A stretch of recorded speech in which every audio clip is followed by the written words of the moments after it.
Halo, kembali lagi ke channel gue Renardo Suryandaru. Di dalam video kali ini gue akan membahas terkait dengan hasil pertemuan antara Elon Musk dengan Joko Widodo dan kaitannya terhadap pembangunan ekosistem kendaraan listrik di Indonesia. Seperti yang kita sudah baca di berita-berita, pada hari Sabtu 14 Mei 2022, Jokowi dalam kunjungannya ke Amerika menyempatkan untuk bertemu dengan Elon Musk selaku CEO dari SpaceX, CEO dari Tesla, dan juga orang terkaya di dunia. Nah, somehow hasil pertemuannya menghasilkan undangan ya untuk Elon Musk datang ke Indonesia, dan Elon Musk menyanggupi untuk datang ke Indonesia pada November tahun ini. Nah, kenapa sih sebenarnya penting banget buat Jokowi datang ketemu dengan Elon Musk?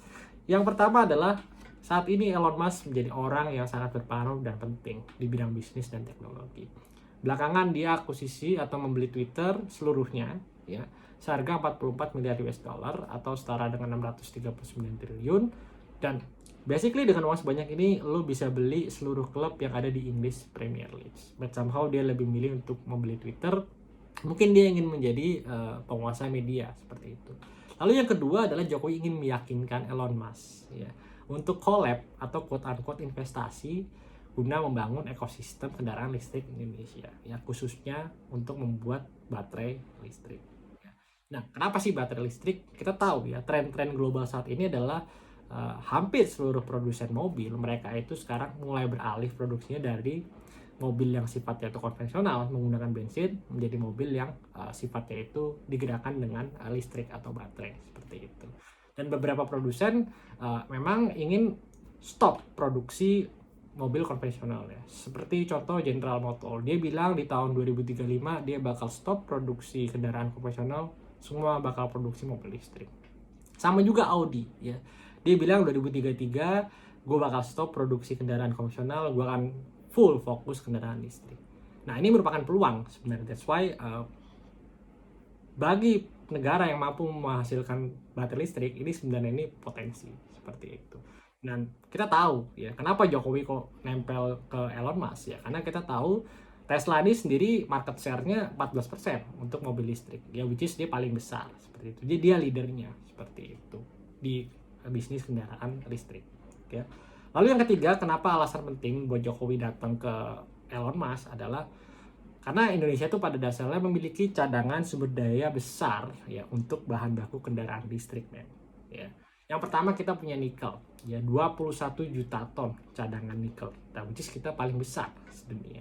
Nah, nikel ini sebenarnya adalah bahan baku pembuatan baterai yang dia itu murah dan di satu sisi lama untuk menyimpan tenaga ya.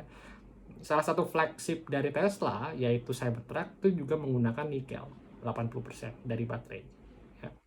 Lalu yang kedua adalah aluminium ya. Kita punya 1,2 juta aluminium ya. Kita terbesar nomor 5 di dunia. Which is aluminium ini juga salah satu bahan baku pembuatan bahan baku utama pembuatan baterai listrik seperti itu. Lalu yang ketiga, kita punya tembaga 51 juta ton dan kita punya mangan 43 juta ton ya, seperti itu. Jadi dari tiga alasan ini sebenarnya kita tahu ya, kita punya endowment ya, kita punya kelimpahan sumber daya alam, dan kita memiliki peluang untuk menjadi produsen baterai listrik terbesar di dunia karena kita punya cadangan nikel paling besar seperti itu. Nah, so far Indonesia sudah ngapain aja terkait dengan potensi seperti ini ya. Di September 2021 kemarin ya, Jokowi sudah melakukan groundbreaking ya, pembentukan pabrik baterai listrik pertama di Asia Tenggara ya. Jadi kolaborasi antara pemerintah Indonesia dengan dua raksasa dari Korea Selatan yaitu LG dan juga Hyundai ya. Dan juga Indonesia sudah berusaha mengajak beberapa kerjasama dengan pemain-pemain dunia seperti Tesla dari Amerika, CATL dari China, LG Group dari Korea Selatan, dan terakhir 2022 ya kerjasama dengan Foxconn ya. Buat yang belum tahu, Foxconn ini adalah salah satu perakit iPhone dari Taiwan ya, seperti itu. Nah, kita tahu ya kalau kita berbicara baterai listrik ya, pada dasarnya baterai listrik itu harganya mahal banget, men. Ya. Untuk motor ya. Motor listrik buatan Indonesia namanya itu Sigesit ya. Ya, dia itu diproduksi oleh Wika. Ya, harganya itu satu motor 28,7 juta rupiah. Nah, harga baterainya sendiri itu 8 juta, men. Ya. Jadi satu baterai harga 8 juta ya. Kalau full ke cas ya itu bisa jalan 50 km. Which is untuk full charge itu butuh ngecas 3 sampai 4 jam seperti itu.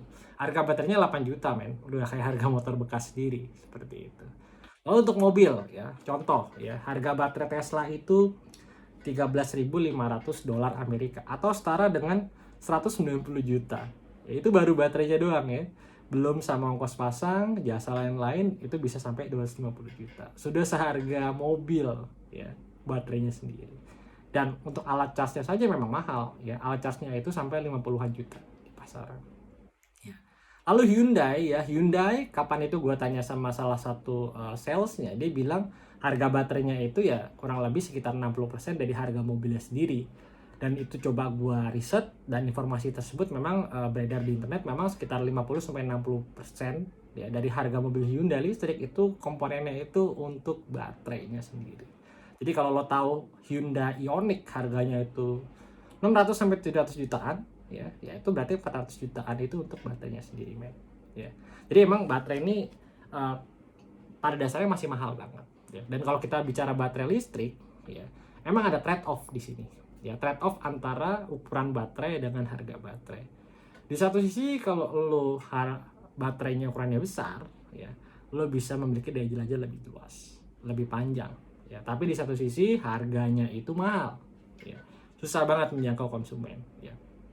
Tapi di sisi lain, kalau baterai lo itu ukurannya kecil ya, lo nggak bisa jelajah dengan jarak yang panjang. Tapi di satu sisi harganya murah. Nah, artinya trade off antara harga ya dengan ukuran jelajah, ukuran baterai dan jarak jelajah ini menjadi problem yang menjadi tantangan menurut gue sih. Tantangan untuk produsen supaya gimana kombinasinya supaya oke ya buat konsumen.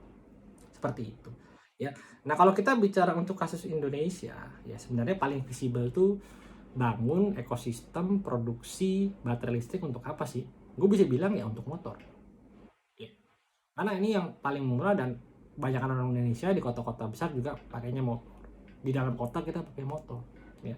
Nah, yang sudah berjalan saat ini adalah Volta ya. Volta ini adalah produsen baterai listrik motor karya anak bangsa ya. Nah, dia ini selain memproduksi baterai, dia juga memiliki sistem ganti baterai. Jadi kalau misalkan baterai motor lo habis, lo tinggal ke tempat dia punya gerai, lalu lo tukar baterai lo dengan baterai yang sudah dicas oleh Volta ini. Jadi sistemnya kayak lo nyewa powerbank lah, lo tukar powerbank lo dengan powerbank yang disewakan di mall-mall seperti itu. Nah, cuman Volta ini dia tukar baterai yang sudah habis dengan baterai yang sudah dicas ya, khusus untuk motor listrik ya. Dia klaim dia sudah punya 128 titik di Indonesia ya. Lalu apalagi yang sudah dilakukan di industri dalam negeri ya, kita sudah ada kerjasama ya ternyata antara Gojek dengan Gogoro ya. Buat yang belum tahu, Gogoro itu adalah produsen motor listrik ya dari Taiwan, cuman dia jual produknya itu ke Eropa ya. Nah, dia tuh satu motornya itu harganya 40-an juta ya, cukup mahal ya.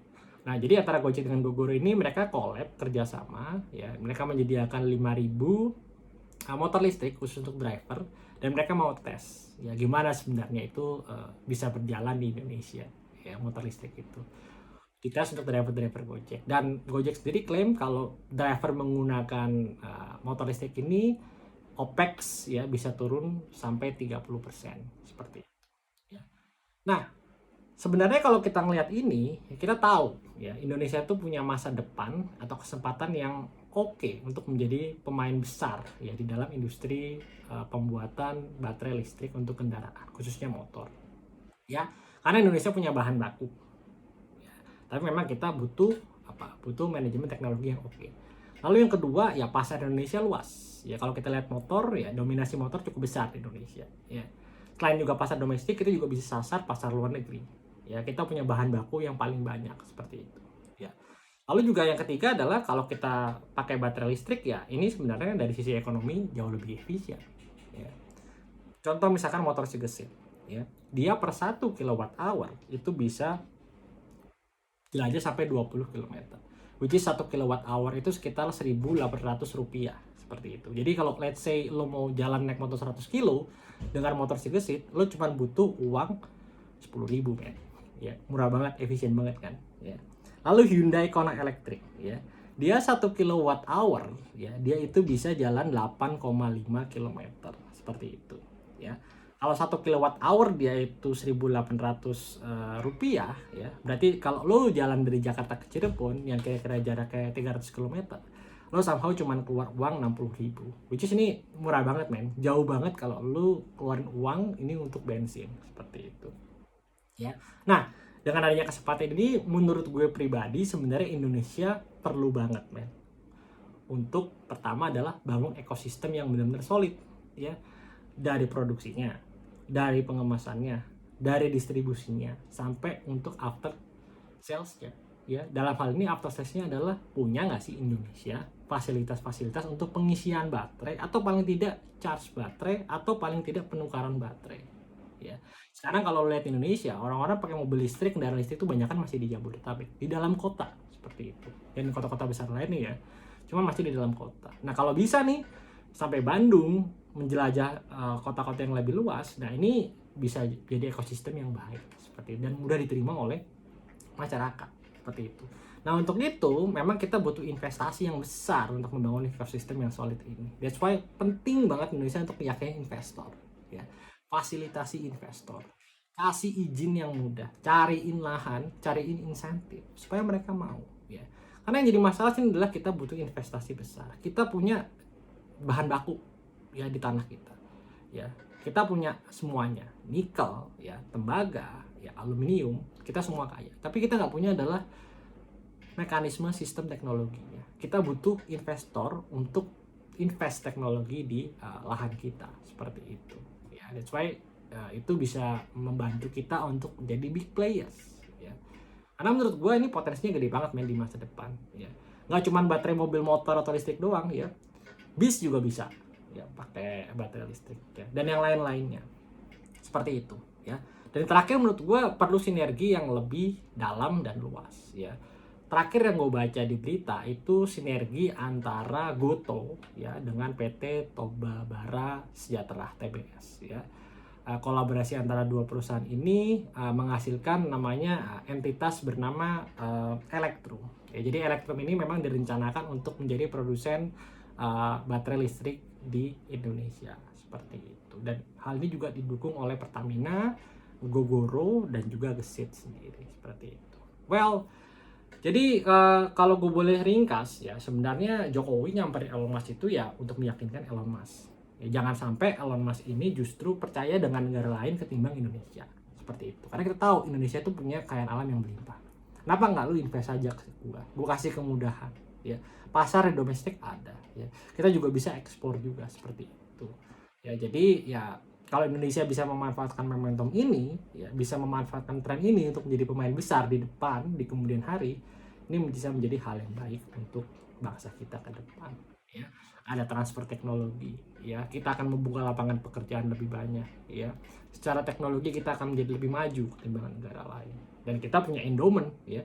Kita punya something yang nggak dimiliki negara lain, yaitu cadangan sumber daya alam yang besar. Seperti itu.